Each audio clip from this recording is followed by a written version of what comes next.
So in this video, I'm going to show you how to view an Instagram story without the person knowing.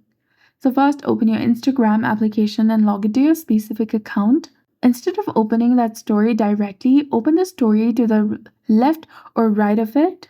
Gently swipe towards the story that you want to see. Don't swipe all the way or Instagram will record your view. And once I've picked, swipe back, and if you do it right, your name won't show up on the list of the viewers. Second, you can use the airplane mode. Open Instagram and let the stories load. Then after, go ahead and open your navigation bar from the top of the screen. Then select the airplane mode. Turn it on for a few seconds. Go ahead and watch the story and then turn off the airplane mode.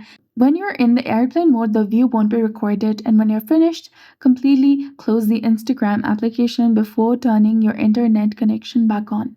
So that's it. I hope you found this video helpful. If you did, please like, share, and subscribe. Thanks for watching. We'll see you again in the next one.